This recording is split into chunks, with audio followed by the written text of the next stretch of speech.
All right, welcome guys. This is ChatTactic number 1 for 2026. I've sort of been a bit remiss of late over the last couple of months, really, with actually not doing these ChatTactic sessions. And it's sort of funny because there's been a lot of games on the horizon, a lot of games in development, and of course we've got a really big one coming at the end of the week, which is going to be Menace. Actually, the release date is 6th of Feb, so it's not just the end of this week, it's actually the end of next week. That's funny, I thought it was the end of this week. I'm allowed to show it at the end of this week, so it's 2 weeks away. All right, well anyway, I'm not allowed to really give any sort of review or anything really about it other than just whatever news is publicly available. So look out for this one. This is going to be a massive, massive game. So I'm probably a week ahead of myself here, but I will be actually streaming this on Thursday for most of you, Friday for if you're in Australia. So that will be I'm really looking forward to being able to show Menace. This is going to be one of the monster games of 2026. Just make sure that everything is up and running. Just bear with me. That is up. Yes, we are up. Good. Okay. So anyway, well, so I won't talk too much. And what I might do is actually just change the. Yeah, I've got Strategos there. I might just. I'll probably be doing more on Menace next week, actually. So we'll come back and talk more about that after I'm allowed to actually talk about it officially. But this is going to be one of the biggest games of 2026, already sort of coming out. So Gun and Goz is saying that's the only game I'm really looking forward to. Yeah, it's an interesting one, actually, Menace. It's funny because I don't know how much I can say. I've been playing a lot of it over I've got the pre-release version, and I've been playing a lot of it over the last few days just to sort of muck around with it, and it doesn't disappoint. It's a very, very, very, very good game. The way it's sort of been put together. I mean, we saw that with the demos anyway. I had some fears with the demos, but there's still Anyway, I can't really talk about it, but that sort of is definitely coming. Don't know if there's something that I thought there was I thought there was actually some other news that had come out with this game. Let's have a quick look and see if there's anything else that is stats and attributes. So the last actual news looks like it was actually from December. So we've just got a few other different bits and pieces. You better not delay the release. They won't need to. They really won't need to. I mean, if we have a look at some of the discussions, demos live. Yep. So the demo was great, but the game, just takes it to a whole other level. Really, really enjoyable. So I just can't wait to be able to sort of show it. There's demo feedback there. You can see there's a lot of interest. Like there's even with a game that hasn't been released yet, you don't often sort of see like a heap of different, within just a few hours, people actually giving feedback and talking about stuff and things like this about a game that's not even released yet. So this is going to be an absolute monster of 2026. So look out for that one. But I can't really talk much about it. So hi Damien, so say good afternoon, looking forward to see this. My finger is on the buy button. Actually, it was one of those things I was going to start putting polls up, so to actually gauge interest, but there probably won't be enough people watching at this stage, so I might sort of I had done it on my Twitch channel, but I'm not streaming this one to Twitch, so I've got like a method of doing it on Twitch which is quite successful, but just can't actually do it at the moment on this particular, like on YouTube. Is so much more difficult to actually have interaction with. Gunnar Gross is in saying it will have staying power if they confirm that there will be DLC and Steam Workshop support off the bat. I don't know about that, to be honest. And again, I'm sort of under an NDA not to be able to talk about what the experience I'm having with the game, other than to say I guess I can say I'm really, really enjoying it in that sort of sense. So, but I'm really looking forward to being able to show it. So that will be at the end of the week. So look out for that one. So working back and saying, can't wait to play what's that one? Here we go. What? I don't get what you. I can't talk about that. Sorry. I'm glad I managed to filter my what I was saying. It's I think I know what you're saying. I think that you will be very pleasantly surprised. I'm not going to it's. I think I get why you're saying stuff, but anyway, let's not go there. That's way too dangerous for me to engage with those sort of comments. So anyway, let's continue on. We've got the so I won't talk much about Menace yet, but we will talk about that one next week. The game I do want to talk about that has just launched this week, though, is if I just go back out again to the page, and we've got Strategos. Strategos here, which has just come out 10% off at the moment. This one here is going to be another, if you're a wargamer type player, you're going to thoroughly enjoy it, I think. I don't know what's going on there. Don't know who's playing that one. Anyway, that's pre-recorded, but I'll just skip out of that one so we don't have to worry about it, and we'll just minimize all of that. There we are. So Gunnar Ross is saying you're a diplomat. Kudos. I think that the comment had come about because the characters seemed very sort of set in stone, and they sort of the characters are good. I've got to say. This is going back to Menace again. So it's Menace. I actually don't have a problem at all with any of the characters in what they've done, whereas the demo makes it sort of seem like it's very limited, where it's actually pleasantly broad. Anyway, I really can't talk much about Menace other than the fact to say that it's coming, and I will be actually streaming that at the end of the week. So in the lead up to it. So if you've got any if you want to be looking at it and sort of asking questions and things, then I'll be streaming that both on Twitch and on YouTube as of basically Thursday. So hi Sithel, saying also if you like micro pros, for a reborn company, they sure try to live up to the name. Yes, they do, don't they? It's incredible actually what Microprose has done over the years. Like it's sort of like over in recent years, having come back from basically being one of the best companies ever in the 1990s to almost complete collapse, and then sort of coming back from the dead and just resurrecting these and not just resurrecting games, but getting some incredible games under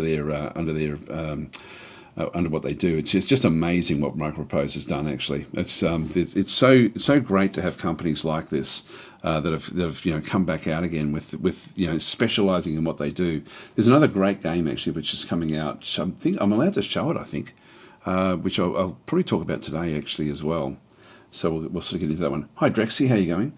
Bought this, but not had much chance to play Strategos. I played a live stream yesterday as a bit of a tutorial on how to play it.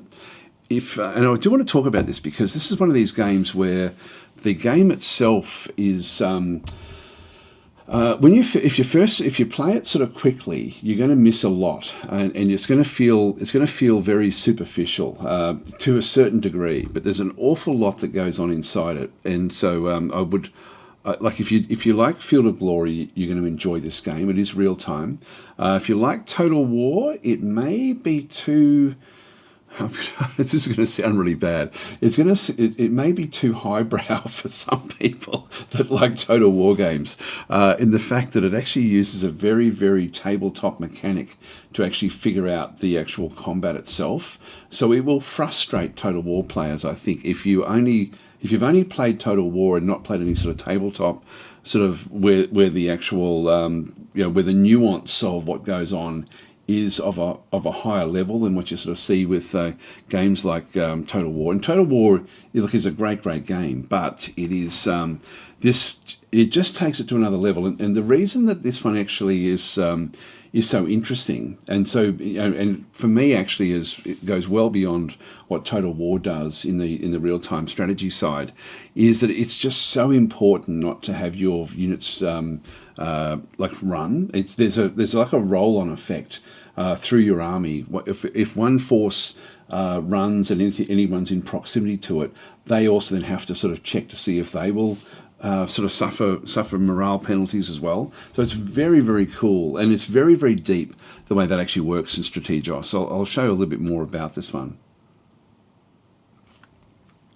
Hi Gary, Gary Oak, how are you going?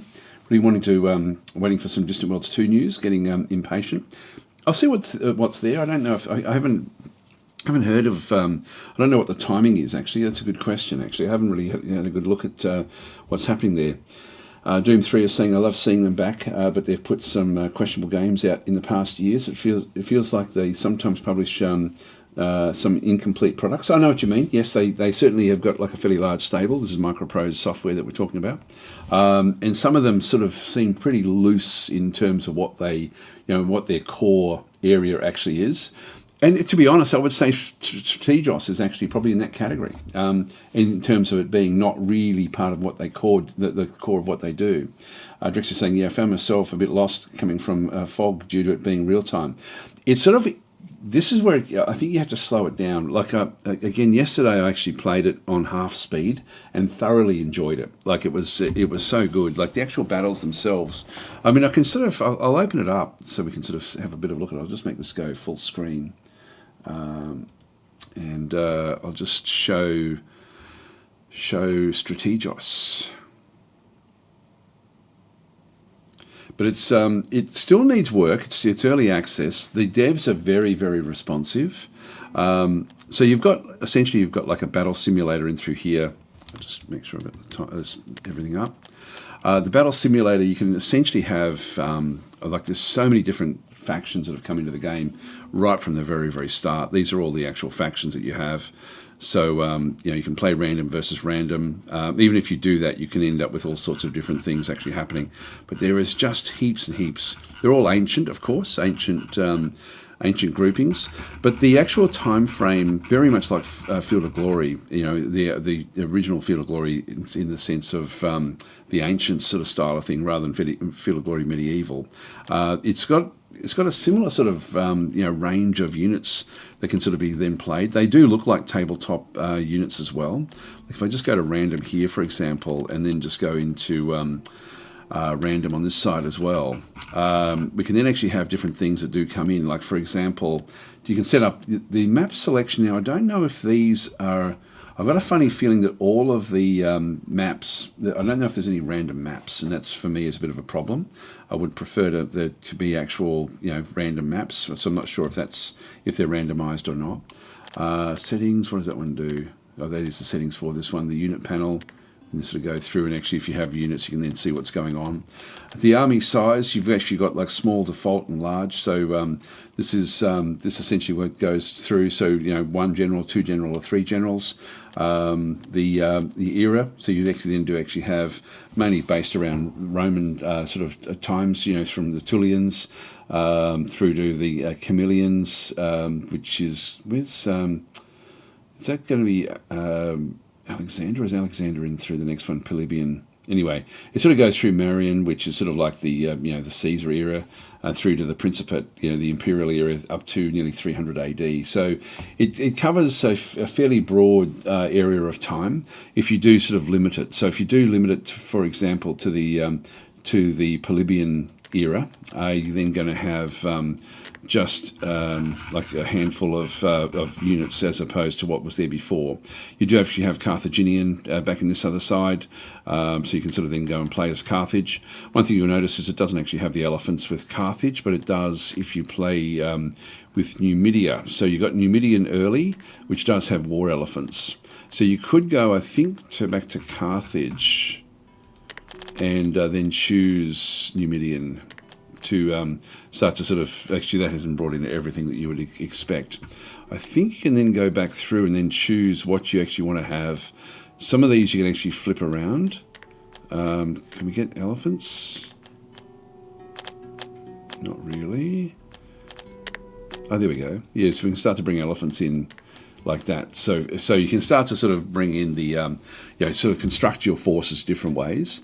And then, of course, if we were going to go and play as the Romans, they would be the Ptolemaic Romans, I would guess. Yeah, so Romans or Polybian. No, it wouldn't be. That's Egypt. So so you then have the Roman forces here, and so you've got like different forces here where you can actually go and split them depending on what you want to do. Like whether you wanted to have Triarii, which is sort of like a highly disciplined unit, or the Equites, which is the cavalry.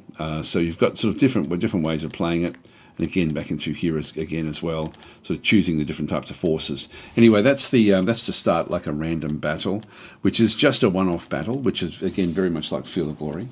The campaigns are really interesting, as in these aren't so much, but if we chose, for example, Hannibal, we ultimately then get to choose what type of like we've got different types of units to then bring through into the actual forces. So we have like a range of choices with the different aspects of what we then have in Hannibal's army, for example, and we sort of start different battles, sort of moving through the actual game that way.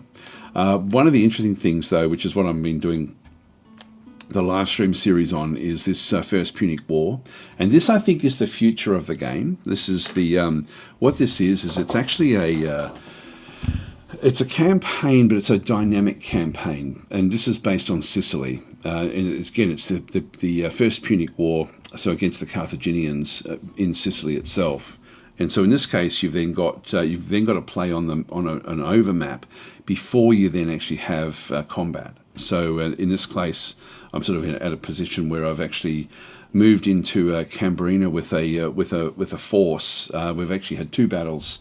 This was done on yesterday's stream, and we've just defeated the Carthaginians back in through here, and you can see that their forces have been severely diminished. If I attack them, though, in this location, I don't have any support. Like you can see the red little bands through here will support me through here, and so it's very simple the way it works, but it works very, very well.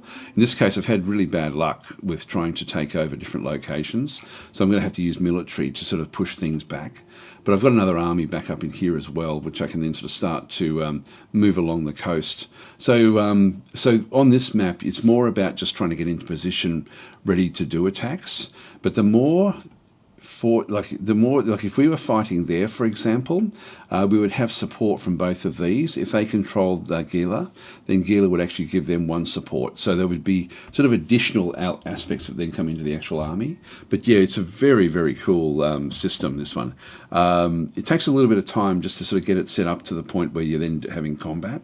Like it took about half an hour of just fiddling about trying to take over the map before the actual armies then became involved. They've sent both their armies down to challenge this particular army down through here. Now that one we did actually have, that's Hannibal Gisco. Yeah, this is actually now, in the last battle, and this is one thing I wanted to check to see, is they actually lost their general in the actual fight, and they have actually now gone and this one general is now controlling both armies. So and I don't know how that then plays out in the actual combat itself. So Battlemode's saying, "Hey Dad, that's funny. I literally just put this on for 5 minutes to see if it was any good." This is a great game. This is a great like this will just get better and better. The devs are very responsive. One thing I will say though is there's no in-battle save, and I don't understand why that's the case. I'll just go back to the screen insert. So I don't know why so many games do this, where they actually don't have an in-combat save. This is one of them, and particularly when any combat that lasts more than about 10 or 15 minutes really should have an in-combat save. The trouble especially with this particular map aspect, is because it doesn't actually have that. It actually means that when you actually end up fighting, if I started a fight and then I had to leave and I was in the middle of it, and I have to close the computer or close the game down, what actually ends up happening is it's treated as a loss for you, and there's no way back from it. So you can't come back. So you can see there's no save aspect here in the campaign. Like it's like a roguelike in what it does do, but because you can't save in the campaign or even in here, it makes it very, very frustrating in that sort of sense. So Gunnar Ross is saying it has a lot of depth to make one appreciate the study of the eras behind it. The game itself is like this, and the game will get better. I'm sure that the devs will fix that problem. I think they've realised that this particular mode of of campaign is the future of the game. So it's I'm so glad that someone recommended that to me the first day that I streamed it, because this is really, really good. If I just go and quit the campaign, that's it. That's the save. I've just saved the campaign. That's the only way of saving it. There really should be other ways of saving the campaigns, which is not great. But I will be continuing this on during the week as well. But the game itself, just incredible, actually, with what it does do. Like if I just go to a battle simulator, for example, if I just play Polybian Rome versus Carthage, and I just go into a small one here, so you can see that we've got like a few, like these guys can be changed, like they can actually have a choice of different types of allies and things, or different types of units that they can bring in. There's some elephants, for example. They're sort of Gallic war bands. If I just go and so anything that's interchangeable, we can sort of set things up. But if I go and start the battle like in the desert lowlands, I'm pretty sure these maps aren't random. I hope that they are eventually. I'm not sure if they are though. Yeah, battle mode saying looks like real time Field of Glory 2 to me. I wonder why developers are passing on that. Not sure. I'm not. You mean they're saving? Yeah, it is. It's very much real time. Yeah, so this one's interesting. This actual map is really fascinating, because whoever attacks actually has a massive disadvantage because of the height advantage that everyone else actually has. So essentially it is just real time. It looks very much like Total War, but the thing it does actually have is that there's all of the different units have got, if I just right click on them, you'll sort of see it's very much like Field of Glory with the and instead of having the, I forget what Field of Glory uses. What does it use?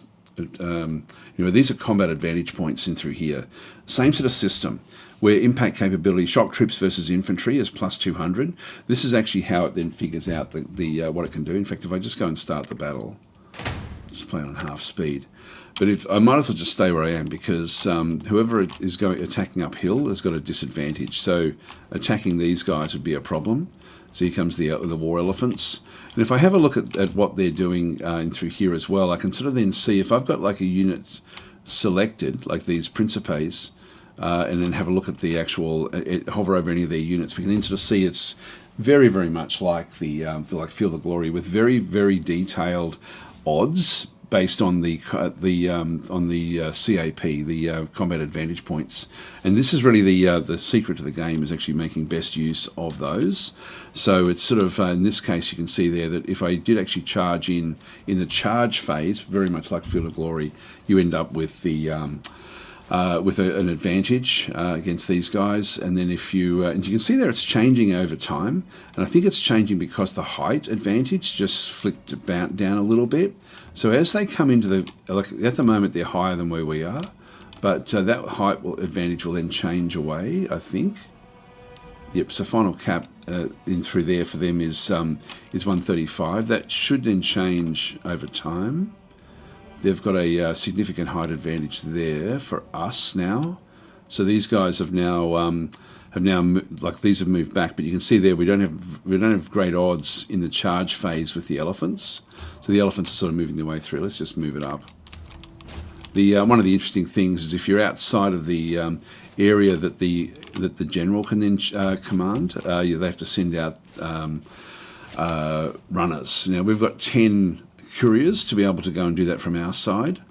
So as they're coming back further down, we've now got still got the Principe selected, so we can sort of see that the odds are changing over time. This one here is now gone up again. This one, they're now sort of level. Look, if we sort of look at them sideways, they're about level height. This one here will now be lower. And so this one here, we're now going to get a significant height advantage of plus 50. So we're now higher with this unit we've got selected against that unit there. So these combat advantage points are the key to the game, really. And if you understand how they start to work, that it makes the game very, very enjoyable and so much deeper than Total War. But it can look a little bit messy the way things work. One of the other really cool things about this as well is that you can tell your forces exactly how you want them to to perform in battle. Now, some of them won't be able to do all the different things, but you've got, like, for example, no line shift mode, where it'll just fight and just do its own thing. But you can actually go into hold mode, where it will try to sort of stay in position. So if it's important for you to hold a line, you can actually go and do that. If you need to push back to open up a gap in the line, so you can get flanking is vitally important in the game, then that's actually what can happen in through there. I'll just go back into full screen mode. Hang on, just bear with me. Just so you can sort of see this. Here they come. They're charging. So my skirmishers are now moving away. They're trying to sort of get them to react. Here comes more cavalry coming back out. They've got more couriers coming in to tell them what they want them to do. Our guys are still actually okay.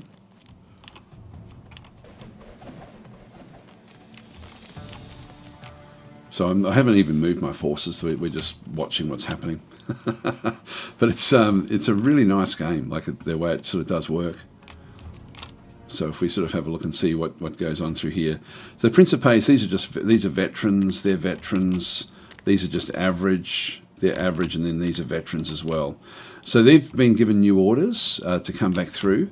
And we can see different things, like, for example, that little symbol there is the same as this one here, which is recoil mode.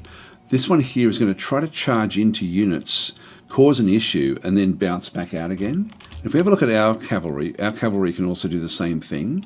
And if we have a look at the way that cavalry types tends to work, this is, if we have a look at this particular general that we have in through this other side, these have just got mounted hand weapons. They're armoured, and they're impetuous, meaning that they will actually charge in. They've got average quality, and if we have a look at these guys as well, just to see if they're the same.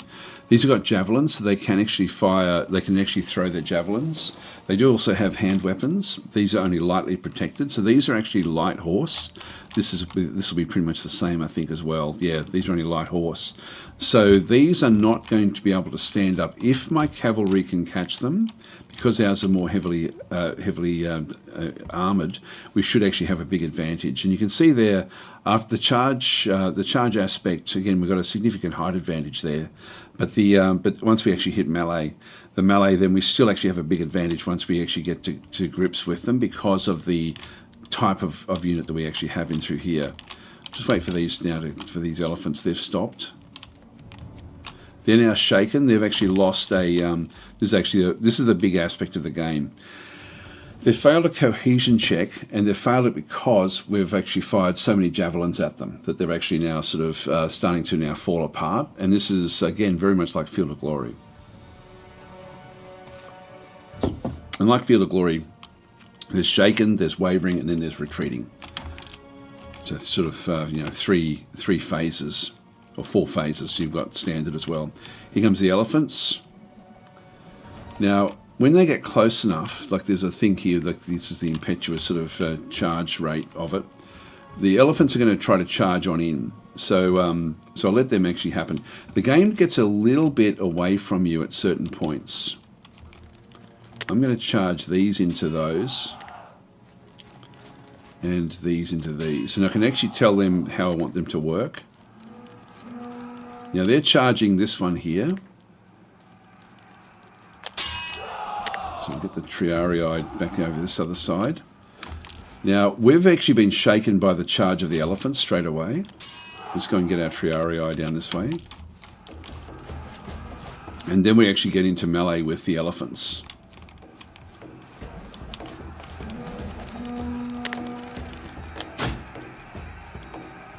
Charging. Come on, get in there. Anyway, this is all sort of, we're being pushed back by the elephants now. We have killed some of the elephants. But the game itself goes fairly fast once battle is joined. This one we should have an advantage. Yeah, we've got a big advantage there. That one should be fairly even. No, I've still got an advantage there as well. Now we're charging in here now with the Triarii, which we should actually have a big advantage with this one as well. Yeah, once we sort of get into that one there, we're going to be fine. Now, they're actually also doing cohesion checks. So there's our guys, even though they're shaken, have still got a good chance to actually sort of do some damage in here. Now these guys are shaken as well. They're going to try to hit us on the flank. They're now wavering, and they've now just broken. Let's go and bring those back. Just got to bring our general in. They're trying to hit. They tried to hit us on the flank, but we'll now hit them. They're now wavering, and they've now routed as well. And so what actually happens in the game is when things rout, it then has a bearing on the others. Like once they've actually gone, that should... Actually, no, they're only light horse, so they're not going to have a massive bearing in there. These ones will run very, very soon.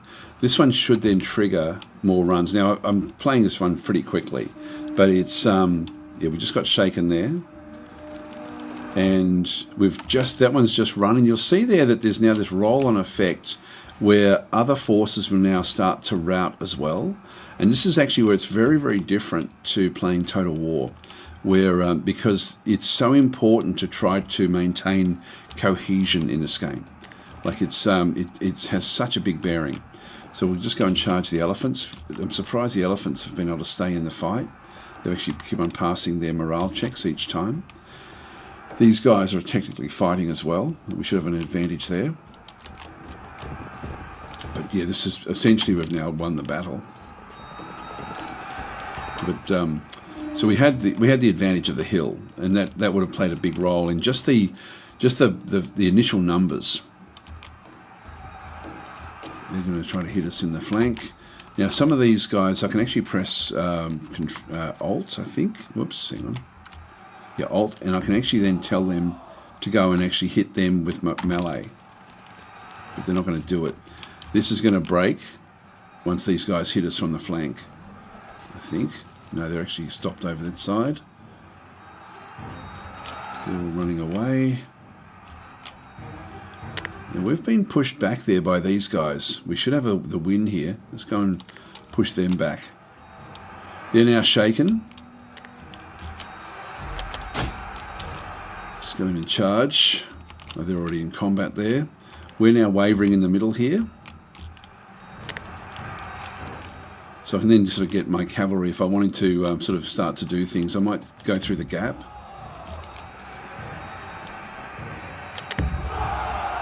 We're wavering over here. So even though we're doing well, they're wavering. They're gonna fall. Go against their general. We've just routed. They've routed. So now we have big problems on the side here. And our general is wavering as well. So we're going to be rolled up here because of the lack of cohesion. Look at that. That's just routed. That's just routed. Yeah, we've gone from a winning position, massively winning position, to one where we've lost the battle, basically. What we've got left is the Triarii. They routed, which has then caused the elephants to rout. We actually ended up winning. So that was just crazy. But it's but that's really the that's the it's a very, very interesting game. It's sort of like, it's funny when you look at it, it looks chaotic, but that was all to do with those combat advantage points. So anyway, I won't keep on sort of playing that one, but it's a very, very good game, and it's going to get better and better. Like it's I think that what they've done. Let's go back to the insert. There we are. But it's a it's a game I'm really thoroughly enjoying, like just absolutely thoroughly enjoying it. So if you are interested in it, then yeah, just keep an eye open for it. You can see there already. What's the rating? 87%. Yeah, and I think that's a good rating for it. To be honest, it's because I was thinking that people who just play Total War will actually not really understand initially just how crazy that what we just saw there was. But if you understand it's all these advantage points and then the roll-on effect with having to check cohesion, it makes perfect sense, and it actually really is so dynamic when you're playing it, very much like Field of Glory. So if you and the real-time aspect isn't really a big problem. You can pause it, you can play it at half speed. You don't have to just keep it playing the whole time. In fact, I find it too frantic to play that way. So anyway, it's but the big problem with it is you can't save in the battles, and that's a massive issue when you are playing campaigns. So anyway, that's that one there. Highly recommend that game. It's currently 10% off, still in early access. They're bringing different things in. There is a roadmap. Actually, I'll show you the roadmap. This is quite interesting because this only just came out, 2 days ago? So, yeah, thank you for the warm welcome. Actually, yeah, 2 days ago. This is my time. For me, it's now Tuesday.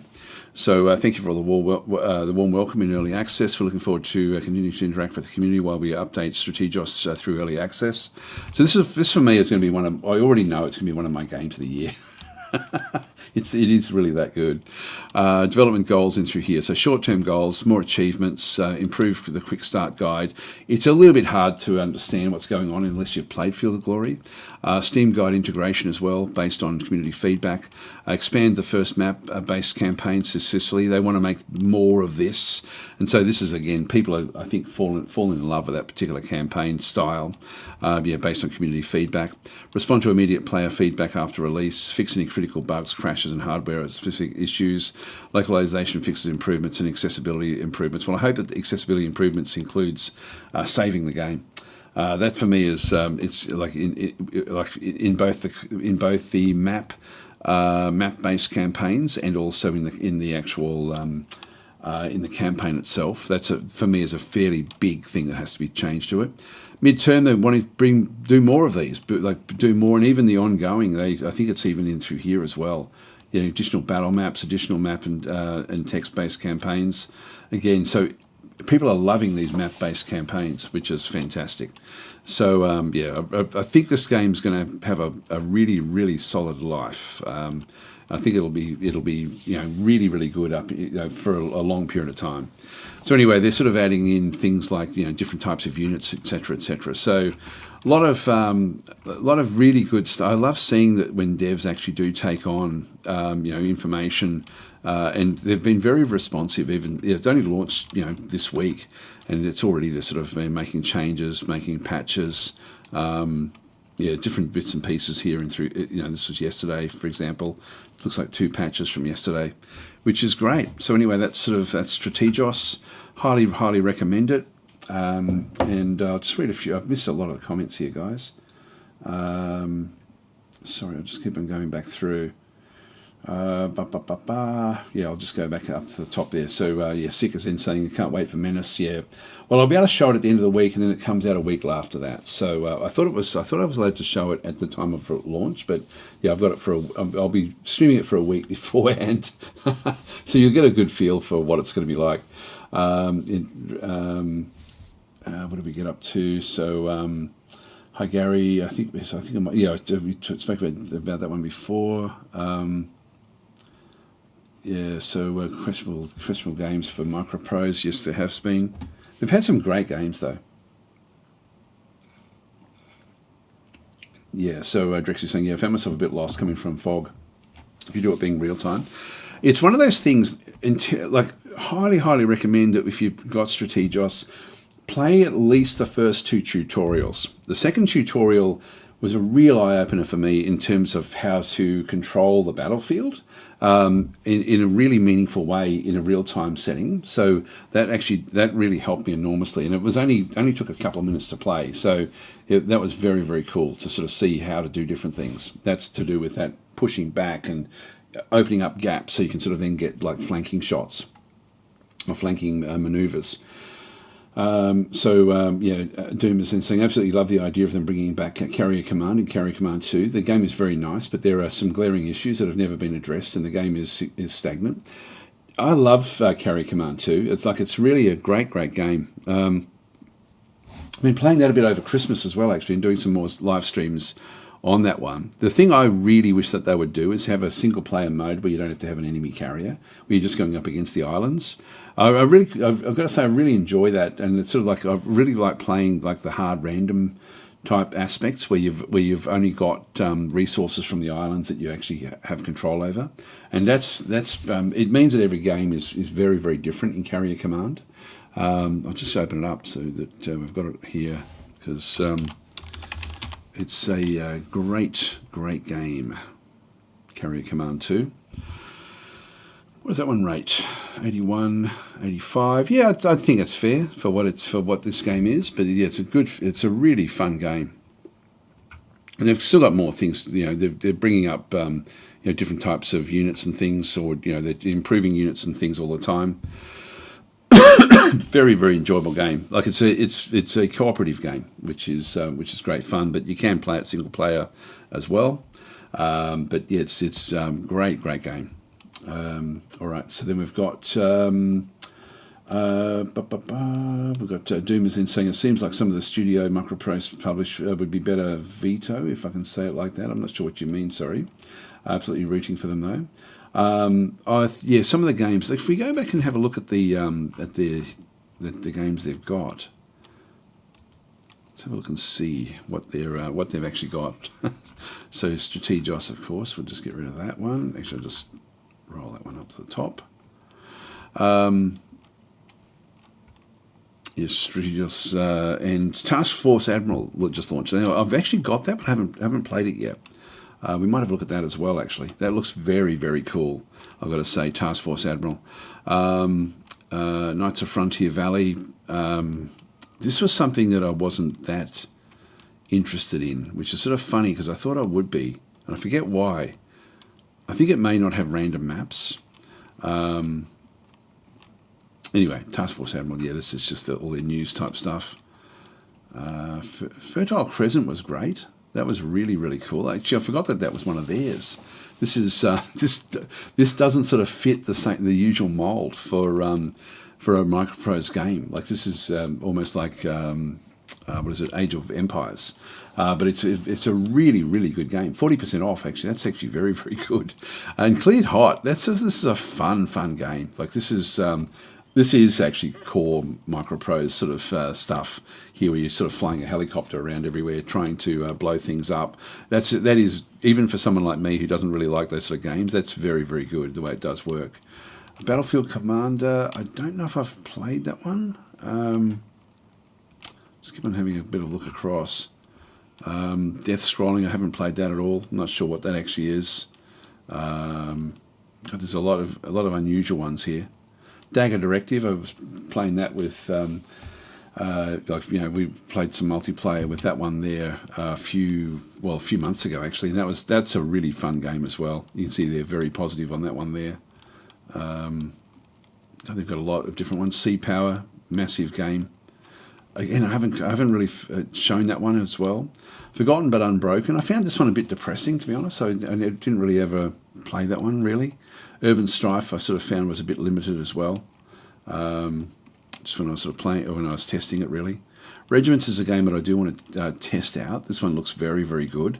I've tried to play it a couple of times, but I just haven't had time to really get into it properly. Yeah, they've got so many different sorts of things with what they actually have.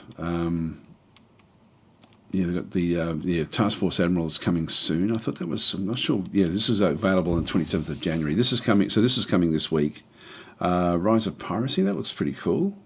I didn't know anything at all about this one. Like the idea of that one through there. Better Than Dead. God, they've got so many games, so many great games that they've actually brought back in, recently announced. So Steel Bounty, that looks pretty cool. Sort of like a Mech Warrior style game. In the old Microprose sort of graphic sort of style. Battleship Command. Yeah, some good stuff. They got some great stuff, really. Like this is all of their actual games. Like they've got a heap. So this is all the new releases. Yeah, Death by Scrolling. I don't know anything at all about that one. Battle Britain World War II. This looks like the old game. I used to love this game. Absolutely used to love it. I think that's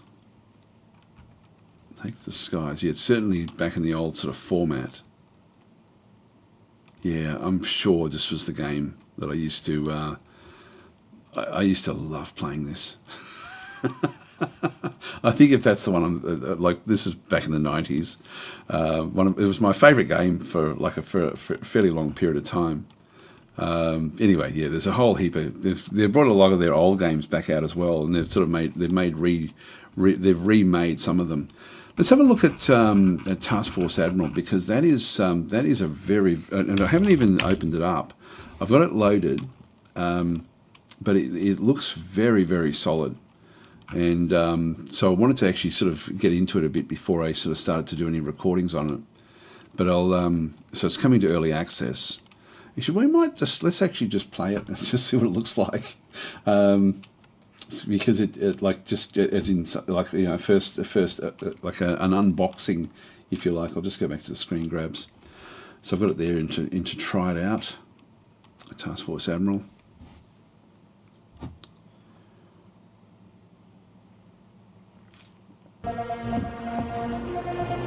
The graphics in this look incredible.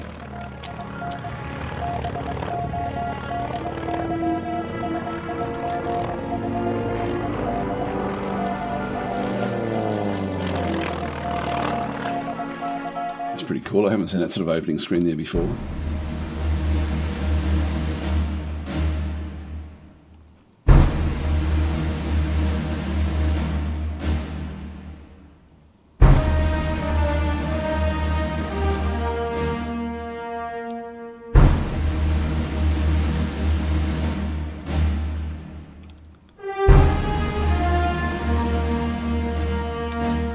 You might as well watch the cinematics.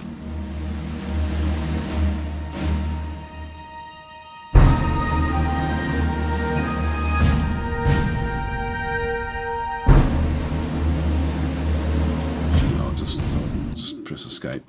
we'll go into it.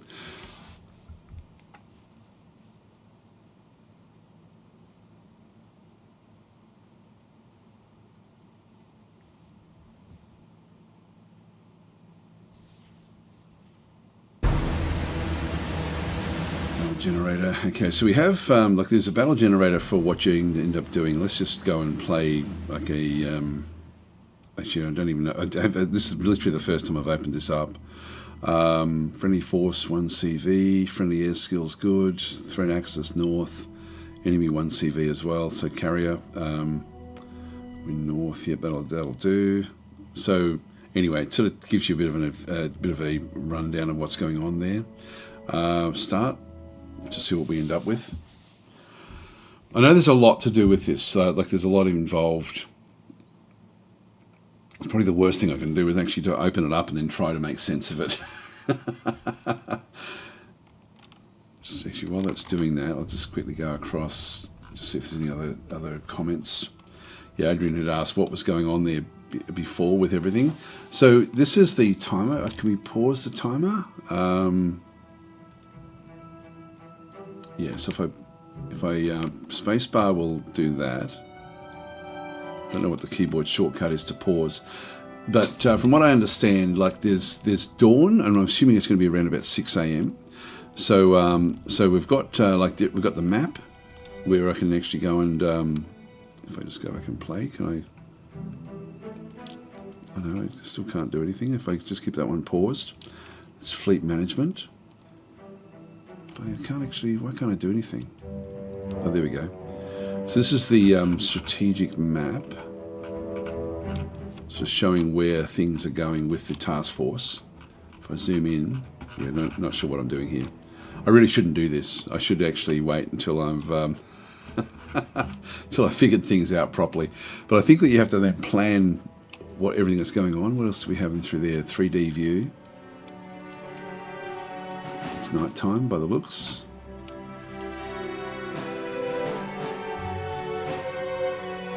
Oh, there we go. There we go. Must have been looking straight down in the ocean, I guess.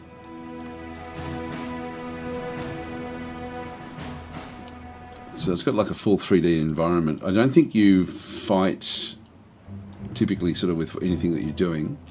The next one here is the fleet management. So this is actually where you have the Yorktown, for example, with the various other, I'm guessing you bring these in, your formations back and through there. Fleet defense, flight deck. Okay, so you then actually have your different aircraft, you've got your rosters and stuff. Yeah, I probably really need to learn this before I start to show it, but it looks pretty damn good. So it's coming out this week. I will actually learn this. I'll stream this week as well. I'll just get used to what's going on here. I like the look of it too. Like it's very 1940s, just the way it sort of is presented. Binoculars, leave the flag plot to follow the action outside. There we are. Can we run around the deck? Oh, we can. Yeah, so we've sort of got like a 3D environment. So this is pre-dawn. We've got all the aircraft on the deck. So I guess we have to sort of then give orders to get the aircraft all ready with everything. Don't think we can click on those. So yeah, that's the one of the destroyers. So we can sort of just go from 3D area to 3D area. And again, we're looking at the pre-dawn with the various ships. It's a good looking game, isn't it? It looks really, really cool the way it sort of actually does present itself. So there are all the destroyers. Then we've got the cruisers back over this side. Not sure what the gantries are there for. Are they the same look? Yeah, they've got the same look to them. They sort of then work. Armoured cruisers there as well. These are all armoured cruisers, and then we've just got the other destroyers back over this other side as well, and then the carrier itself, the Yorktown. If we go to air, does that then show us? No, there's nothing else there. We've got a task force, bases, no bases in this particular map. So this is just like a random selection, and then we've got like the various other ships that are around us at that stage. So which way are we going? That's the front of the aircraft. Sorry, front of the carrier. And so, and then I think it's just more where you're just giving like broad orders as the admiral, and then you just can watch the action. I don't know if you can fly the aircraft. But again, it's a good-looking game, I've got to say. It's very, very nice. Anyway, without knowing anything at all really about it, I think we should. I think we should quit the game because. It's like by all accounts, it's a pretty damn good game, but I just haven't actually got into it yet. So that is that will be coming. So there's no user reviews yet because it hasn't been released yet. But that's but I will do a video, at least one video on that one. But I just need to learn how to play it first. This is the early access roadmap. So that one is actually that is coming out. Today. When does that one come out? 16 hours. Okay. Well, I'll try to play this tomorrow, I think. I'll try to learn it today and then actually do a live stream of this tomorrow with the launch of it. So that actually does come out tomorrow. Wow, is it that late in January already? So Mr. Falcanos is saying, I'm thinking of getting Task Force Admiral. Yeah, it looks very, very good. Okay, so Drexy's saying the historical gamer has tons of videos on Task Force Admiral. Okay, I'll have to have a look and see. Do I do it justice once so you have the basics down? Yeah, I don't want to... I tend to... like even my first Strategos run, I was disappointed with, just because I didn't try to learn... Actually, I might just show this. Just go and have a look at the... this is the cutscene for it. This is, I think, in-game footage. Copy that, Red One. Hold on tight. Flight control. Scramble all fighters.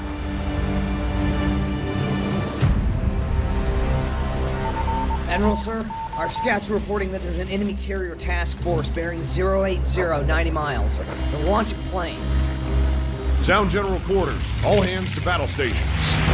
General quarters. All hands manual battle station.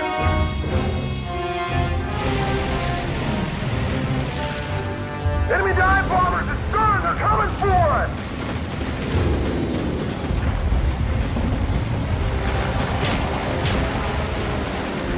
Enemy flash out! Right at 3 o'clock! Commence torpedo run! Hold it slow and steady, boys! On my mark! Torpedoes away! All aircraft, commence your attack! Looks good, doesn't it? It's very good. Hey-ho! Man, it's way ahead!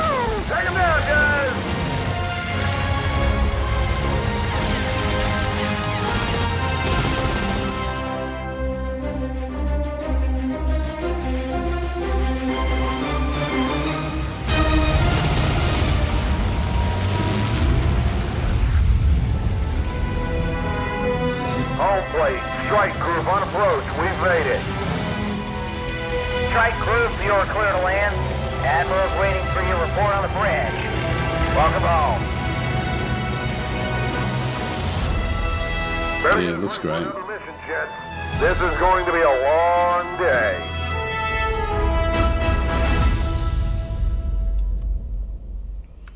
Yeah, it looks really, really awesome, that one. I'll just pause that one. Just read a few more of the comments there. Yep, Gamros is saying the next viewing will be interesting once you have a handle on the game. Yeah, Drex is saying too many games like this Strategos and Menace next week. Yes, it's pretty amazing. I've yet to see anything grossly out of historic reality in this one. Yeah, it looks very, very cool. I've got to say that particular one as well. So yeah, it's really looking forward to being able to learn it, I guess, and then sort of show it. Again, I probably will. This is about the game. This is actually information of the of what they're going to be doing. So in January, like basically with the release, so the basic Coral Sea scenario and variant, basic Midway scenario and variant, Coral Sea and Midway battle generator sets, which is sort of, I think that's what we were looking at there. We can actually sort of see, you can set up your own dynamic battles, which is very, very cool, which means you have to hunt down the enemy carriers, and it won't just be done historically. You've got to then, it's based on history, but you're going to have to sort of do the hard work. Playable fighters. Oh, there we go. Actually, I didn't realise you can actually play as the fighters. Save games, TAC view, etc. In the following month, new Coral Sea and Midway variants, new carriers. Okay, so Saratoga, the Ryujo, and Junyo. So complete Japanese Midway order of battle, 1940 early war Midway variants. So that's going to be just within the first month of early access. Graphics and sound, so short-term combat chatter for aircraft and ships, which would be good. Static and animated crew and new music tracks. Later on, new VFX, explosions of water splashes, crew in the flag plot. I don't know what that is. Parachutes, invasion animation. Okay, that's cool. If like to actually have island hopping and stuff like that would be great in this game. Gameplay content, so short-term, next 6 months, so debugging, etc. New strike, search, seaplane mission options. Eastern Solomons, okay, that's pretty cool. Santa Cruz battle set, so that's like Guadalcanal as well, the Eastern Solomons. That would be really, really interesting, actually. There's a lot that went on there. That will then sort of, if it's Eastern Solomons, that's going to change, that's going to bring land into it. I mean, we saw there with the bases, so that will actually introduce bases very, very strongly into the game. Refined surface combat, submarines, okay, search and rescue functions, extend direct player gunnery control, okay, that's cool as well. So you can actually then sort of step into different roles. Watchtower, wake on, and mandates, yep, other functions. So short term, next 6 months. Guadalcanal, there we go. Rabal, Moresby bases. So that's going to be the airfields, the various airfields. Localization. Functional scenario editor, pretty cool. Later on, complete final manual and historical supplement, interactive tutorials and museum section, cinematic in-game recorder and player, and then campaign modes. Looks very, very solid, doesn't it? That looks like a really, really good game. Actually, I'm looking forward to that. So just get rid of that one. But that's that does look very, very nice. What I might do is I do have to get going fairly soon. We've only been here for an hour, but there are a lot of games coming. So I might just go back to my Steam version and just go through the list of things there. And then we'll do a giveaway at the end of that. I have to see what games I've got to give away. Solomons equals Iron Bottom Sounds, says Gunnar Oz. Yeah, so anyway, it's Gunnar Oz is saying, great, another time sync game. My wife will not be happy to see me away from the PC for hours at a time. Yeah, I know what you mean. Yeah, it's funny. Anyway, let's go back across into the library. Now, Broken Arrow is another one of these games. I just wish that they would get a save game in the actual combat. I don't want to play it until they've actually got the save game. And they just haven't done it yet. And it's been released for over 6 months. It just hasn't, they haven't put that basic functionality into it. There's so many games that don't have an in-mission save just in the last year that have come out. Broken Arrow is one of them. Like Strategos now is another one. And they're good games on the surface, but you can't afford to start playing them if you think you're going to be interrupted, which is a real problem. Anyway, let's just keep on going back up to the library. So there you can see I've been playing Menace already. So as we go back through, we've got the roadmap for Strategos. We've had a look at that one. Just go to ones that are going to be important. So Task Force Admiral coming out. Fort Triumph. What's that? Lead a mercenary company in turn-based tactics RPG set in the world. What the hell is that one there? I don't even remember this one.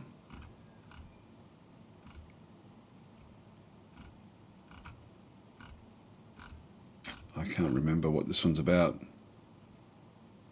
Oh, hang on. This is an old game. It is the one I'm thinking of. This is actually this is very, very pure in terms of its combat abilities. But why? What are they doing with it? Padded banners announced. Oh, next game. Okay, so different game. Turn-based RPG set in a living simulated world. Okay, that looks interesting actually. Q4 2026. That's a long way off. Yeah, because I thought I recognised the. I thought I recognised the Fort Triumph game name, and I have, because I did really quite enjoy that. Earth of Orin. Now this is actually one that I do want to show as well. This is one that's coming out.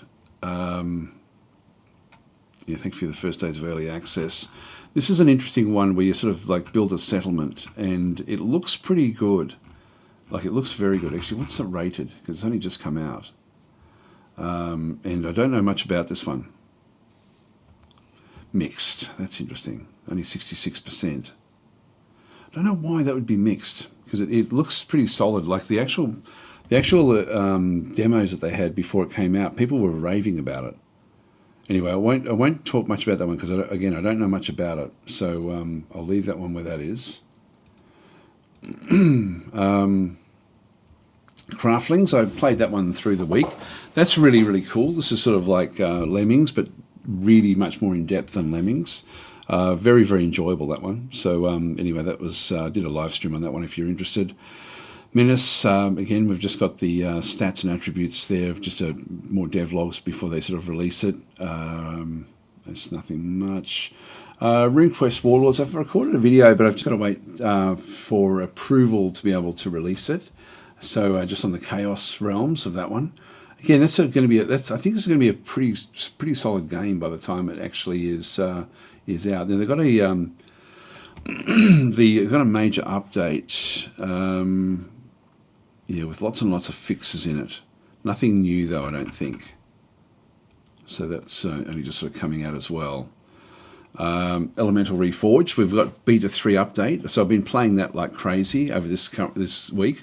Really thoroughly enjoying that one. There's still finding a lot of things that I think need to be fixed in the game, but this is really getting close now. Elemental Reforged. This is the last beta before launch, and look, it's really, really thoroughly enjoyable. I've got to say, of all the games that I've got, in testing and all that sort of stuff, this is the one game I just want to keep on coming back to and playing. I'm just it doesn't feel old, and it's just been so enjoyable to play. So I will be continuing that one as well through the week. Xenonauts 2, we've now sort of got the full-blown version. I've got to come back to that one again and play that one at some point in time. Mod Manager out now. That's interesting. Didn't realise that. This is for Terminator Dark Fate Defiance. Another great, great game. This is such a good game. I'll just have a quick look at the others. Battle Brothers. Now that Menace is coming out, Battle Brothers is their previous game. I'm not sure what this will be like. I haven't really played Battle Brothers for so long. Even Tabletop Simulator is still doing things, which surprises me. I really thought that would run its life. DF Hack, of course, and then we've got more. Really having troubles. I'm going to be starting a new Dwarf Fortress run in a couple of weeks. So I'm going to abandon the fort that we've currently got and come back in and try to try to actually sort of get a siege happening, like a meaningful siege. So we'll just go back to the other game there. Which one was it? Terminator Dark Fate Defiance and Mod Manager out now. So have a look at that one. This is a really good game. Like this is, if you, it may not sound like it like much, but it's done so well. This is another update there. If we go to the community hub, there's still no workshop there though. Mod Manager out now. All right, not sure where the mods are stored for that one then in that case.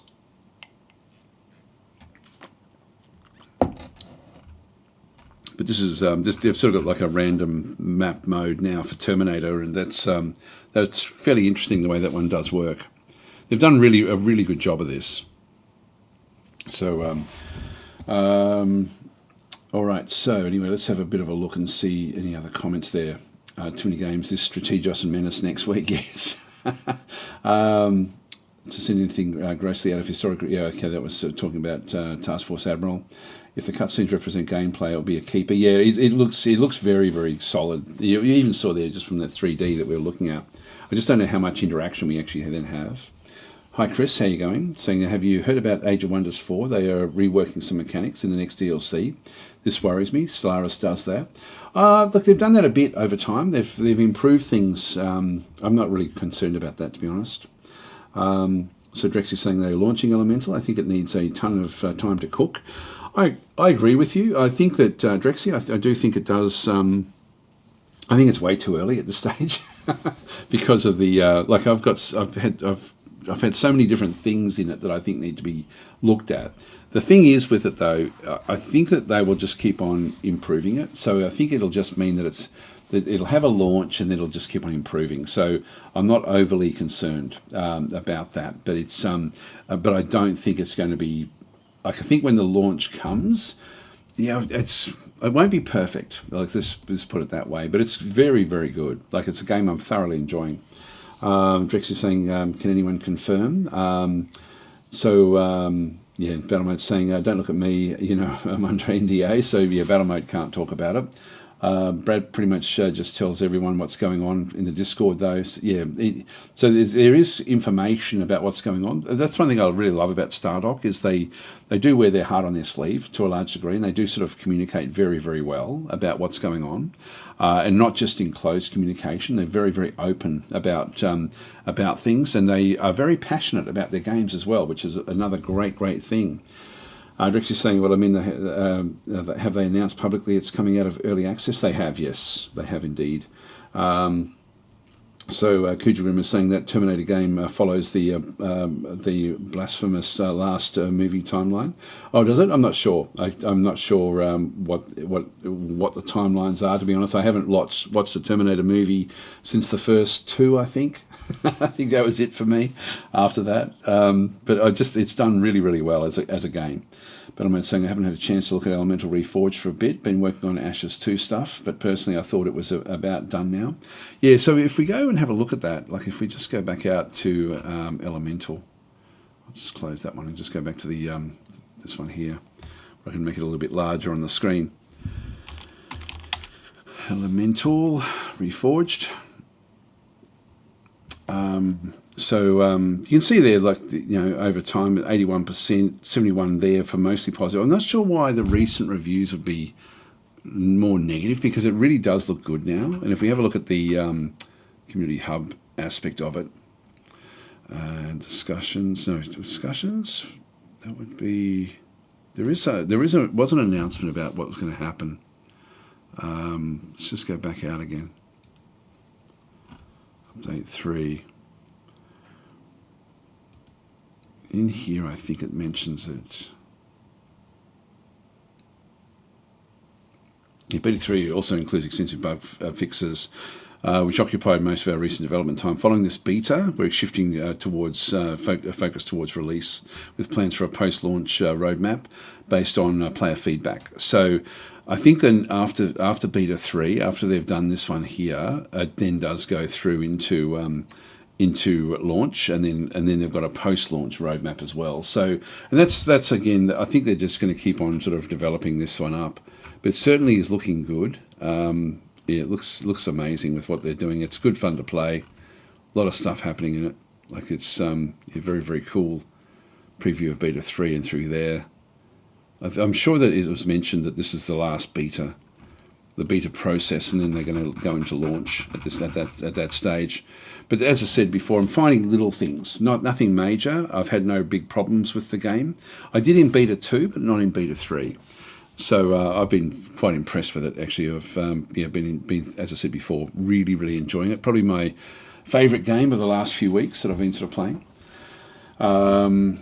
So Battlemate has redacted a message there saying, correction, it has not come out of early access yet. It will do presumably once it's fully released. Yes. So they have announced that this is the last of the actual betas. So Drex is saying, but they haven't put any of the stuff from the first game, any stuff that they wanted to do but ended up being broken. Yeah, they have. They've got terraforming. Actually, let's have a look. We can actually go to an actual list and see. If we have a look and see, because when like in beta 1 and 2, there was stuff that was missing, but we can check it on it and see. Where is it? What's new? I think it's this one here. Yeah, this one here. So we can see there. This is War of Magic. This is the first. This is the first elemental. This is the new one. So as we sort of come back through, things that were unique. Terraforming is in. So that's, yes, that is now in the game and working. The Essence system is in as well. This is actually now the. I don't know if the Essence / Radiance is like system that they've actually got in the game is certainly different than what it was in Fallen Enchantress. Other things, Royal Dynasties is in, and that's working fine. Champion breeding is sort of aligned with the Royal Dynasties. That's in as well. And that's yeah. So the stuff that was in Elemental is pretty much there, but not the stuff that broke Elemental. So I still find the balance really, really good in the game. So for me, it's actually it's very, very well done. I'm really loving it. There's a few things there also from Sorcerer King, like the crafting system, which I think works very, very well as well. So they've got a good things, global inventory, enhanced quest support, etc., etc. But there's a lot more in it than what was in there previously. You can see the different quests and monster types and things have certainly been improved over time. One thing that my biggest concern about the game, if I wanted to do a bit of a deeper dive into my problems with the game, is nothing to do with the game itself really.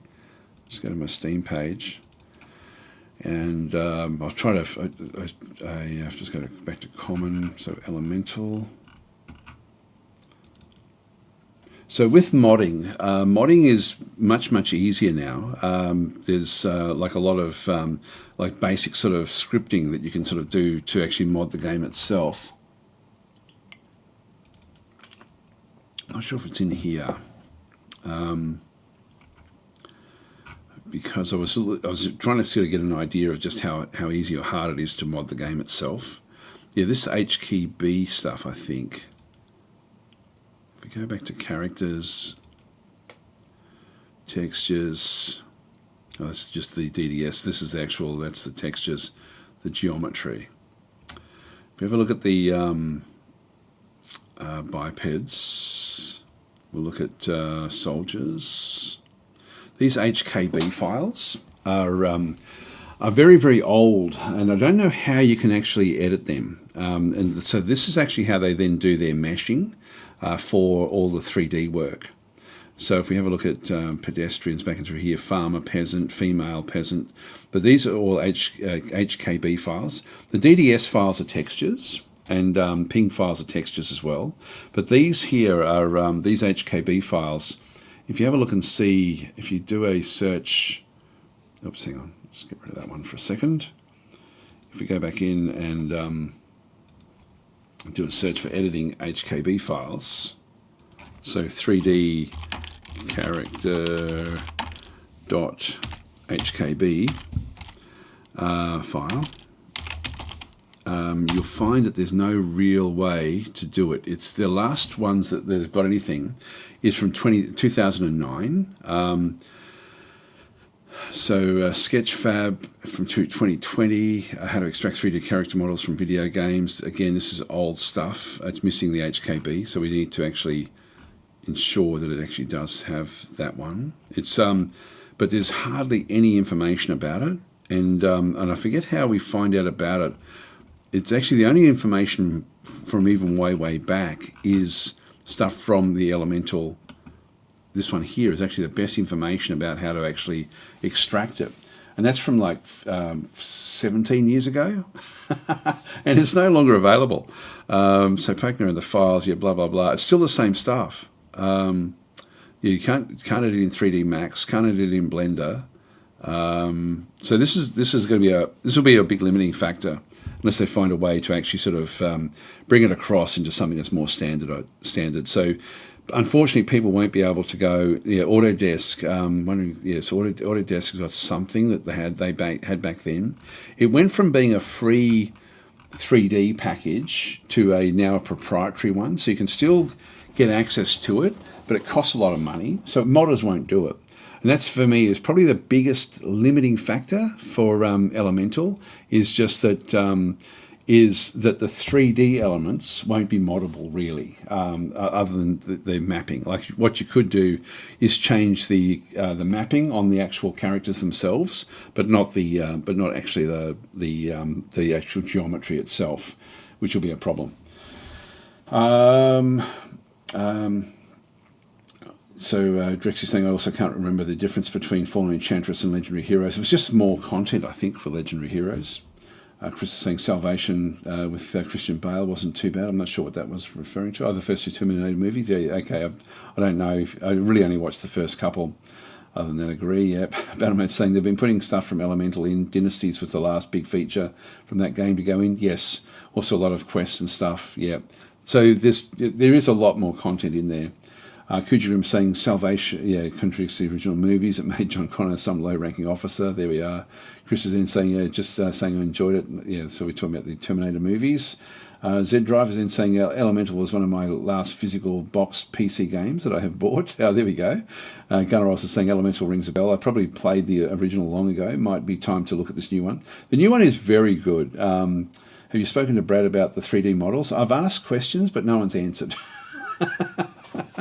I've asked 3 times, I think, but no one wants to talk about it. I think it's all just too hard. I'm guessing that they must have a way. They must have an old version of the software in Stardock to actually work it. But unfortunately, those HKB geometries are just not going to be. Unfortunately, unless they build another system to actually allow other model types to come in, which would be way too difficult to actually do that, I think. So I don't think they're going to do it. The hope would be that they bring out an Elemental 2 at some point in the future, and at that point they then get rid of those models and build it from the ground up. But that will only happen if this game is successful. And look, as I said before, I'm thoroughly enjoying the game. Actually, one thing that is interesting, if you go to a workshop, and I haven't looked at this, but you have a Banshee. And so the Banshee is actually a character. And so this is actually a unit that's actually come back through. So this is one as a test unit. So you can subscribe to the actual Banshee. And so this was created by Brad, like from Stardock. Undead was a DLC faction, yeah, blah, blah, blah. So anyway, so what I'm thinking will happen with this is that this one, again, will just have an HKB model. But I haven't tested that to see if that's what it does actually have. So I don't know. I don't know if that's actually there. But that's the one character that's different there. I think it's all it is really just the mapping on it has been changed, I think. But I'm only speculating with that one through there. But they certainly do have now workshop support for Elemental. which they didn't really have in any big meaningful way previously, whereas now they will actually have this one. So I'm expecting as the game sort of develops that there'll be more and more things that people will be able to download. But it would be cool if you could actually build your own monsters. That would be really, really great. Only for the people, I mean, it's hard for games to do that. Like you look at games like Distant Worlds, they haven't done it either. So yeah, actually talking about Distant Worlds, we're going to have a look and see what they've got there as well. So let's just quickly go back across. Let's go back out to the front here and just see if there's any more news about Distant Worlds. There's certainly been some updates. Oh, it's 65% off at the moment, guys.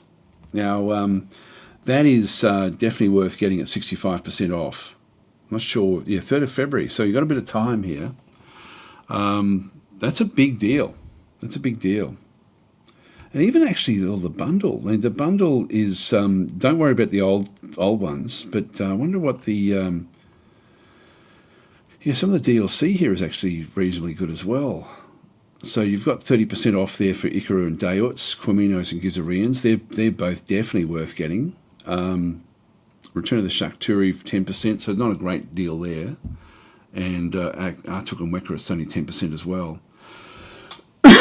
But seriously, getting the base game plus these 2 DLCs at least is something definitely worth doing. This is an incredible game. This is, I think, for me, the best Space 4X game ever made, even though it sort of has got like mixed latest reviews at 63. I really don't understand these reviews at all for Distant Worlds. It just doesn't make any sort of sense. Most recent things were back with the Mercantile update, which we've been playing and thoroughly enjoying. So yeah, the last news was there. Just have a quick look at the discussions and just see if there's anything else coming. So it's really just updates at this stage. I think there was What's Next roadmap. This is old now. Yes, this is back. This is old information, so I won't bother going back to that. Actually, talking about other games from Slytherin, there is actually also now a new beta test coming out for Shadow Empire. So if you are interested, you may be able to get involved in that one. I'm not sure if that's closed yet. Yeah, Republica has actually now been announced. And so there was, closed beta signups. So that's only just come out as well. So if you are interested, you can actually try to get in on the beta testing of Republica. I haven't done that myself. I like to wait until it's close to release before I start looking at it. Otherwise, I get a bit jaded. But I'm looking forward to this one coming as well. This is going to then give us a whole lot of political aspects about it as well. They've got a whole lot of information in here that they've sort of been working on with the actual game itself as well. So expect good things coming from Shadow Empire there as well. Okay, where do we get up to?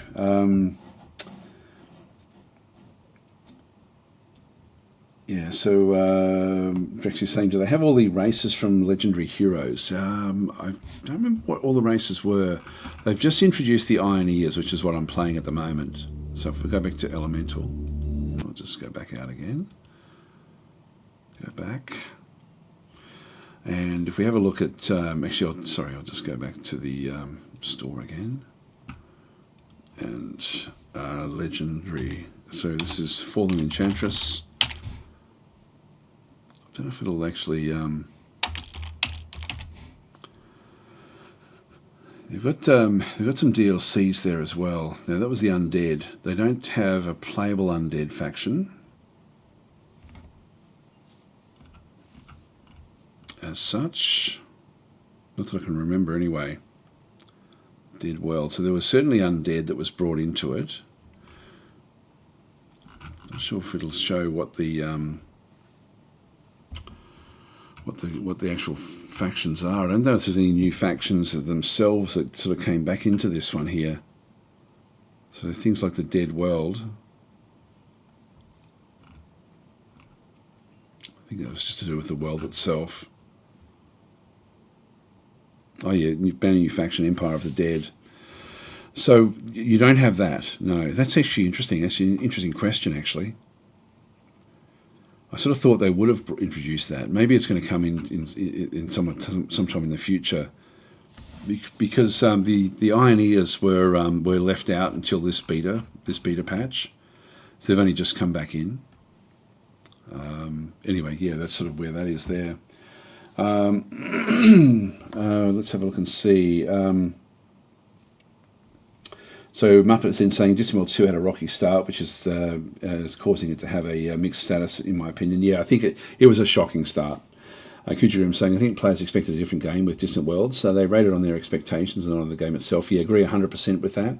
It's sort of funny because you quite often, I don't want to pick on people with their reviews and stuff, but you see people who have played the game for like a long period of time, and then we'll give it a negative review. But then when you read the reason that they're giving a review, the game actually has already addressed it, and like these would be recent reviews, and I'm thinking, it must just be that people have they're not seeing the stuff that they're looking for, and it's like there's very little in Distant Worlds that I actually am frustrated by. It's a massive game, but and I don't want to start looking through the reviews, but whenever I do look through the reviews of Distant Worlds, I find so many of the negative reviews just don't apply. Like they're not accurate, because the game actually already fixes that.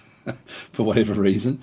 So Drex is saying, yeah, Undead is missing, was kind of expecting them. Yeah, it would have been good, actually. So Gunnar also saying, any news on Gilded Destiny? Looks very interesting. I don't know that one.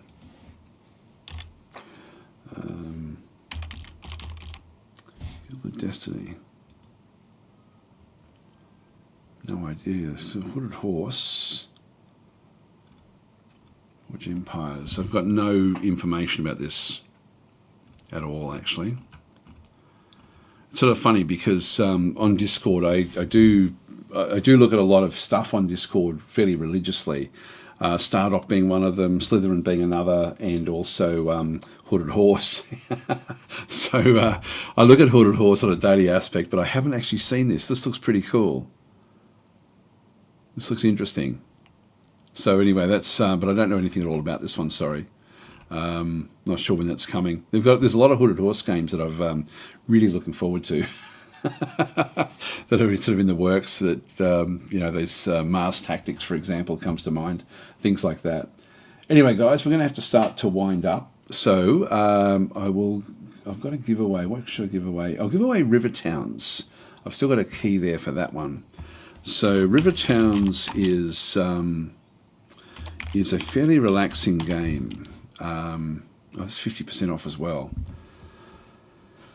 I'll still give it away. Actually, no. What we will do is I've got Terminator: Dark Fate Defiance. I've got the Terminator game. So I've got a few oldish things. Yeah, there's no special on this one. There we go. This one rates 83%, 81%. So, and again, I think it's even better than that. So I'll give away the Terminator Dark Fate Defiance. So that will be the giveaway for today. So have a quick look and see if Hooded Horse is one of the better ones out there making games. That's at Gunnaros. Yeah, they're very, very good. Original intent. So I found with reviews, I've seen some very modest games, but get great reviews because they are very clear about what the game is. So people that buy them get exactly what they want. Yes, I think that's fair. Also, they really should have launched into early access with Distant Worlds. Developing companies really should look at early access, much more stringently than what they do.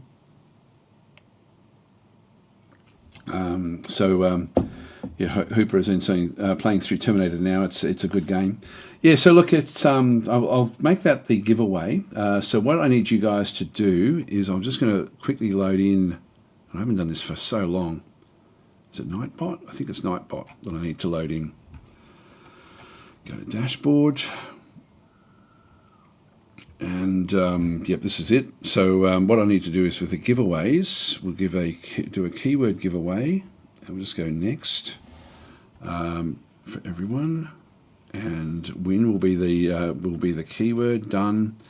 So, guys, I need you to type the word win into the chat to be in the running for the key. and then I'll get you to actually. So if you just start to type that in, I'll just get everything else ready. So I'll just open up the marble run. Where are we? Where are we? Where are we? There we go. Right at the top. Haven't opened this up for a while. So yeah, I've got to say, Terminator is really one of the. It's such a good game, such an enjoyable game to play.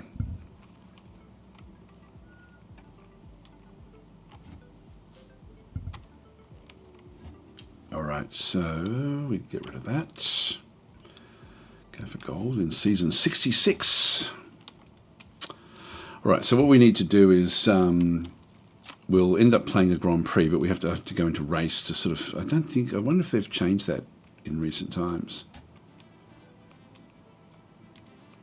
Yeah, it's going to have to be bots that we play with, but I can't actually change the bots, so I need to go back to the names. So race, back in through here, add names. We'll just go and remove all of those. We'll just clear those names out. So there's not very many names there, guys. I've just wait a couple more seconds before we start to close it off, and then we'll just get it started. So there's not a hell of a lot going to be in this first one, by the looks of things. Only 14. Wow, it's very, very, very, very low. 15 now. That's good. Just leave it there a little bit longer. And look, even if you don't want the game, just if you want to be in the marble run, then just put the word in, and you can always just say, hey, I don't want the game, but you can give it away next week. I'm going to go and I'll use this one here now. I should be able to 16. There we go. I'll close it off pretty much now. So I'll just go and copy these entries. Yeah, so it's a good chance to win here. I'm just going to go back to my my list, trusty list, and yeah, this is okay. I'll just go into find, replace. Yeah, so it's got the at symbol there. I'll just replace all. Okay, that just fixes those up, and I'll just get rid of these.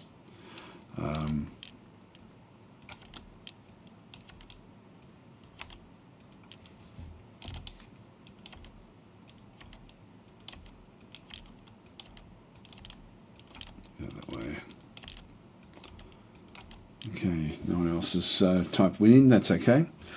Alright, so we'll just go and save that one. So there's only 14. Now go back to Marble Run. We will open Marble Names. 16, sorry. Finish that one. And go back to Grand Prix. 16 bots. Back through that side, 3 maps, import, oh hang on, cancel,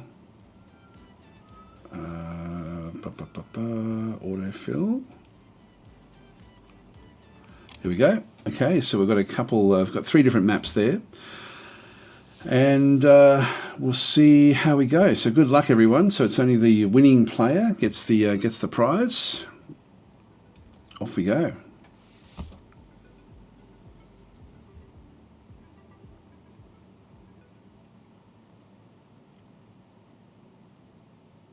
A funny feeling. No, that seems to be okay. If I've screwed something up, what I'm going to do is I'm going to have to restart again. But I'll see how I go. So it's got 23 out of 23. This one bothers me. I think we're okay. I think we're still okay here. Okay, so Wayo Wodoko was the first one actually out of the blocks there. We'll just have a bit of a look to see. Is there any danger areas? Not really, actually. It's just a straight race by the looks of this one. So who's going to get the first booster? So it is... Whoa! I know there are problems here. Is that someone that just got exploded? Everyone's making their way through. So there's still some explosions happening, but I think it's just sorting out different characters. Oh, Tiny Mutant Squid straight through the middle there. Mad Hat Ravendest coming through. This is the finish line through here. So cool. Quokka is through there. Tiny Mutant Squid back out in front. And straight around. Yep, Spaxy. Yeah, other ones in through there as well. Zapatu. Sick being pushed back. Who's going to be the first one through here? Tiny Mutant Squid still out in front. And here comes Quackaba. And Sick is the first one through. Okay, big finish there. Mike Gillespie looks to be the second one in. Yep. And then Gary Oak. Poor old Tiny Mutant Squid. Been pushed right back from the lead, way back to the back end of this. So, yeah, everyone's sort of finishing back and through there. Wow. Actually, the last place there is Drexy, way at the very, very back. Slowly going back up. It's going to hit this and get a bit of a booster along. So here comes finally the others.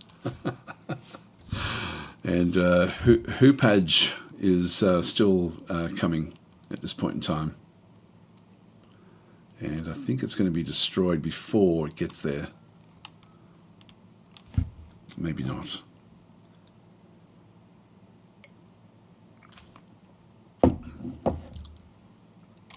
No, it didn't make it. All right, so it did not result.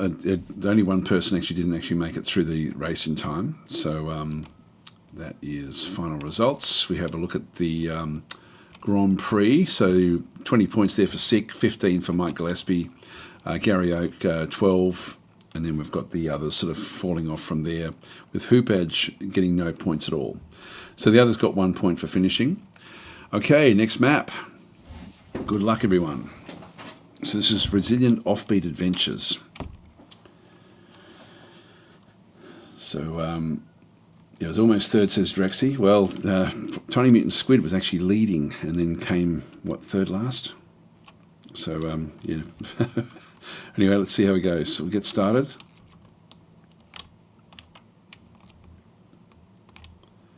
So straight through all the various holes. Is there any danger here? Doesn't look like it in this one. Sick back out in front again. It's going to be a commanding lead if you get through this one unscathed. But quite often, if there is any traps on the map, whoever's the first one through ends up struggling a little bit. Let's look and see. So Spaxy and Chris is next. Gunnaros, Uyghur Kwa, all coming through. So Chris, the first one out. Sick coming in second again now. Should be the first one through here. Whoa, we just lost Chris.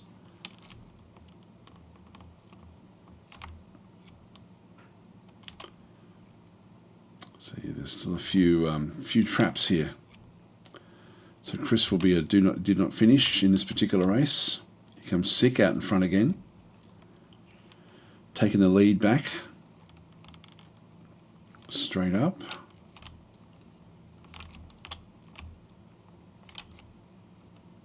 Okay, JP Foster just fell out.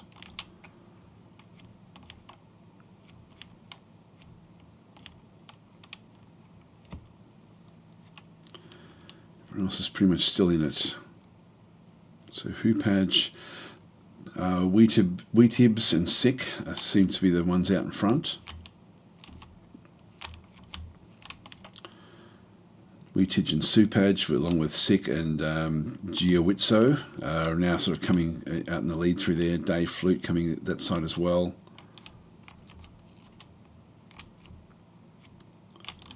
Still a few things, still a few traps and things that may kick in.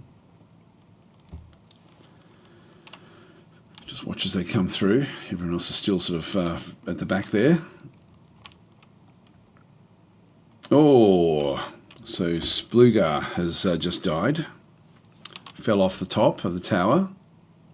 There's this Tiger is also gone. Tiger Russ is out. This will be the first one out. Up the top here. Now these are, we've got Tiny Mutant Squid and Ziquio. Oh, and they've been blown up, so that one's gone. So Ziquio is gone.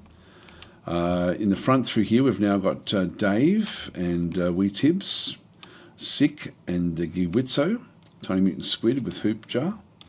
So first one through, there we go. So Gee Whiz, Witso is finished, Hoop Hadge is finished. Sick has not actually. Sick fell off. I think Sick hit the rim and didn't go through the finish line. Wow, what a poor finish there at the end. Just see if anyone else misses. Here comes the that yellow thing at the back there is going to sort of destroy anyone who's not fast enough. Yep, just making it through. So so Sick actually ends up getting no points after really coming in at second, I think, at that stage. Yep, Drexy's through.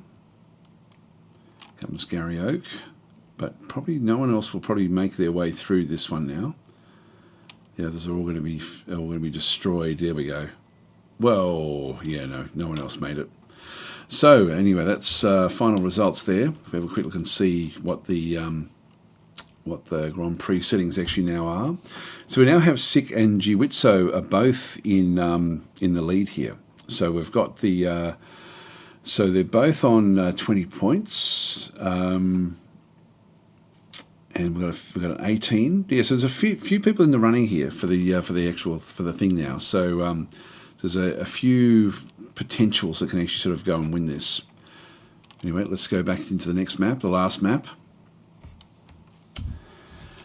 It's saying rigged, yes. That was a poor finish.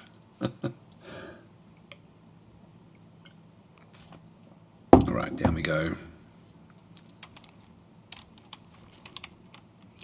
Who's going to be out of this one?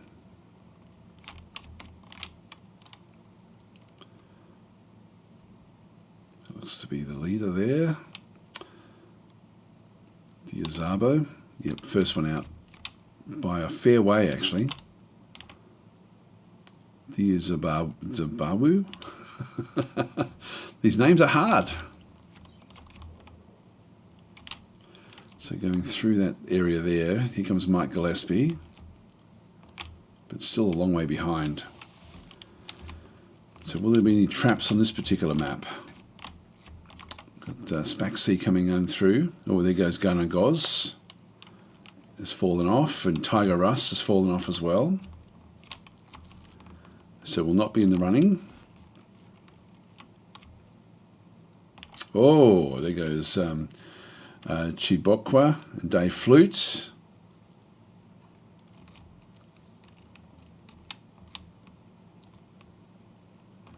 These guys are all making it through here. Now they could. Whoa, Spaxy has gone straight through and has gone up to the top there. I might just go and follow the leader here. Just watch as things sort of develop. Oh, Sick's out, so Sick potentially won't win unless who was the leader there before? Now we're still following this leading. This is still Spaxy coming through, but we've got other people now sort of breathing down their neck. It could be a playoff. Who knows? Actually, no. Someone will get 20 points here. So I think this is anyone's game at this point in time. It could be that if you even finished one of the other races, you will end up winning if you win this race. I'll just move back out of the way. Try to make sense of what's going on here. Where's the finish line? Down the bottom here. So Gary Oak looks to be out in front. So Diazaba is also out in front there as well. That's the finish line down here. So just need to make this into this heart. Who's going to be the first one in? Here we go. So Diazabu is the winner of that particular round. Gary Oak came in second. Next one through is going to be Hoopage.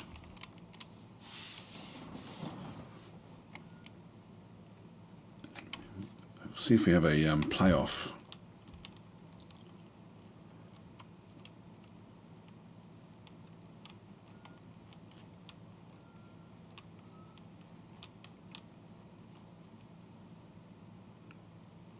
Two guys. Are these names the actual... I mean, we've got the player names that we've got in there, but there seems to be random names in here. I have a funny feeling that I did set this up incorrectly. That's okay, we can still actually just go through until we find the actual player, because there's more than 14. I think it's just seeded the rest of the names. So we'll see who the first human player is. Anyway, so that was Diazabu 21, which I don't know if that was actually one of the names. I don't think it was. Anyway, let's go and go to the final results. So we'll have to go and see what actually happens here. So let's just go and finish the Grand Prix and see who actually wins. And we'll have to do a bit of a count back, because it may be that it's not actually a real person that actually ends up winning it. So in third place, we have Mike Gillespie. At least we know that's a real one. In second place, we've got Gary Oak. Now we know that's also a real person. The winner is Hoopage, which is also a real one. So there we go. So we've got our leader there. So Hoopage. Let's just double check the scores first. Oh, it's a tie. Hoopage. Now, I just know, actually, is that a real one? Just let me have a quick look and see. Yes. So we've got Hoopage. I just looked at the double zeros there and thought, oh, is that the actual one? I'm just going to go and get Gary Oak. And so this is actually a tie. So we need a tiebreaker. So we've got Hoopage and Gary Oak. We'll have to actually play this one out. So we'll do one more race with just those two racing to see who actually gets the key. So we'll just go back to the main menu. Just do a race. In this case, we're going to go to the add names, and we keep Hoopage, and then we just get rid of all the others. All right, finish, and we'll go back out. I'll still go back to Grand Prix, but it'll just be whoever finishes a race first. So I'll still make it 3, but we've got bots, and we'll make the maximum races will be 2. And through there, I think I've got to also change this one back in here as well.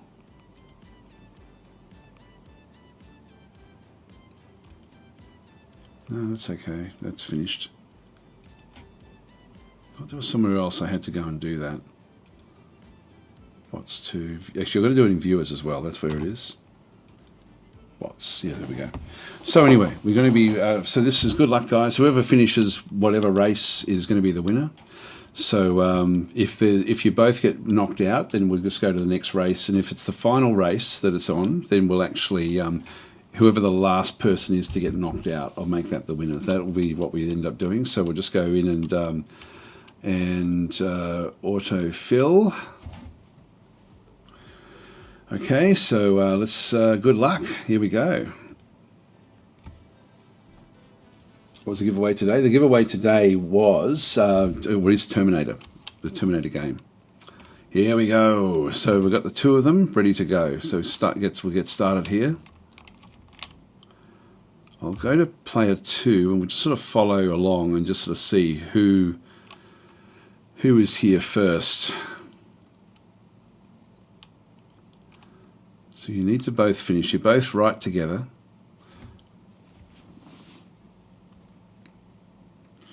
So Gary is just slightly in front.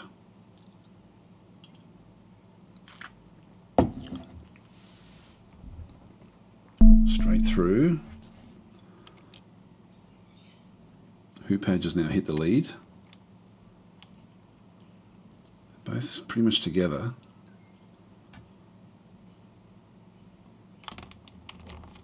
Now we won't see, like once I take someone's marble, it basically doesn't put their name on it anymore. So we'll just have to watch, but they're both completely together. Just follow Who page this time. So that's Gary right behind. Oh, now I've missed. Now I can't tell who's who. So I'll just keep on following Who page, but Gary is in front, I think. Yeah, Gary's actually out in front, down the bottom there. That's Gary, a whole area ahead. So we'll just keep it coming down. There will be some traps usually. Whoa, there we go. Someone's just gone flying up in the air. Gary's made it, and Who page has made it. Okay, so they both hit this area dangerously, and Who page is straight through. And has hit this, but still active. They're both still active at this point in time. Becoming a little bit more aggressive. There's the finish line out in front there. So moving through. Sorry about the not having the names there. So they're both still active. And the winner is Who page. There we go. Congratulations. Gary Oak is still coming through. So still making his way through the maze. And there we go. So Who page, you are the winner of today's marble run. So what I'll get you to do is, I'll just go and, oops, hang on. Just go back across. And I'll just get you to, God, what tab? It's not letting me get out. Just press escape. Final results, there we go. Yep, that's good. So I'll just put in, if you can just send me an email to daz@daztactic.com, I can then get that across to you, that key. So congratulations on the win. So it is a very, very good game. So that'll be the Terminator. So I'll just put your name next to it in my list of things. So yeah, I'll just wait for your email, and then I'll send it out to you.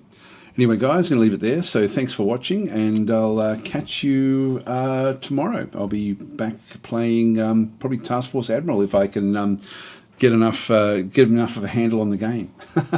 I'll catch you guys later. Thanks.